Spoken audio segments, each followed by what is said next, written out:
Ladies and gentlemen, welcome to Dev Diary, where today, no matter what I do, no one is going to believe that this game is real. So before I even try to convince you otherwise, remember to leave a like if you enjoy the video and subscribe if you're new to the channel. Also turn on notifications so you don't miss future videos. Now, to be fair, I have had my fun of April Fool's jokes here on the channel in the past, so this is on me.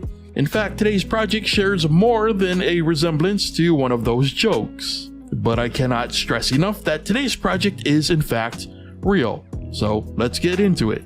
And I already know what you're thinking, and no, this is not a joke. This is the game. I know it's a bit dark, but it's called Alphabets in the Dark. And the premise is that the player has spilled their alphabet soup.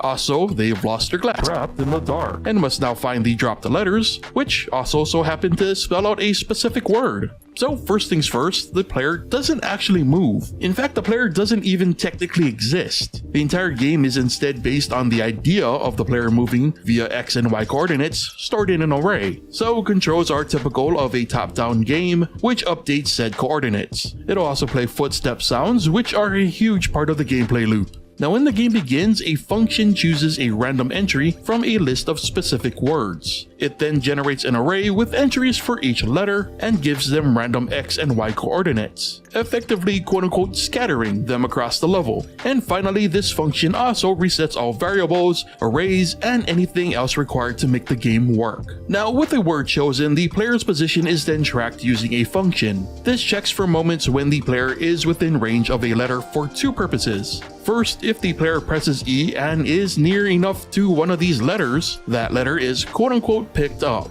which is basically just flipping a switch to now ignore the letter. And grabbing a letter not only removes it from the area, but also triggers a message displaying what letter was picked up and how many are left to find. And at this point, if you believe the game is real, you're probably asking yourself how players are meant to find these letters if they can't see anything. Well, like mentioned earlier, the gameplay loop is very dependent on sound, and the tracking helps with this. See, when the player moves, footstep sounds are played, and to add variety to the effect, the footstep sound effect is randomly pitch shifted. However, when the player is within the range of a letter, that sound effect switches to a distinctly different sound.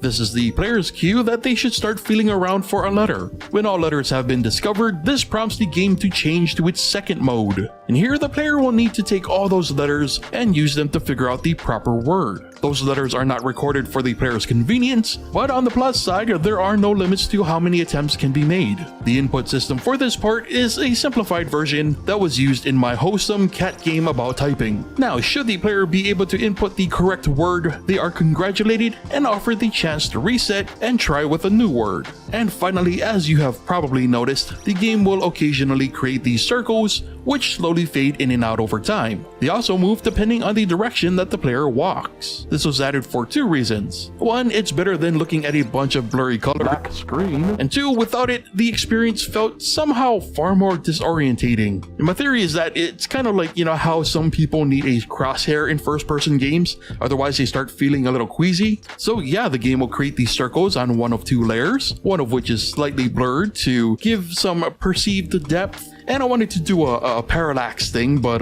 math is hard. So yeah, that's it. That's the project, which again, despite the date of the release of this video, which is April Fool's Day, this game exists. But admittedly, it is kind of funny and weird that this game mirrors something I did as a joke a long time ago. But having said that, I know despite everything I've just shown that some will still not believe that the game truly exists. And sadly, there's not much I can do about it. So I've set up an itch page, and you can play it for yourself right now. A link to the game can be found in the description below, and should be playable in your browser. And I'm sure that some of you will still not be convinced this is real, even as they're playing it, and everything happens exactly as just explained. So let me one up the stakes. To prove this game functions just as mentioned in the video, patrons can now download the source file for this project right now on my Patreon. That's right, you can open this bad boy in GameMaker for yourself and see my poorly written code in all its glory and see for yourself that this game truly exists. And that I did in fact spend time building a game where you search for letters in the dark. And so with all that said, there's really only one thing left to do and ask. Are you cunning enough to survive my game? And for the developers out there, what's the weirdest / silliest thing that you've ever made? Leave any and all thoughts in the comments. With that said, brings us to the end of today's Dev Diary, so thank you so much for watching, and I will see you next time.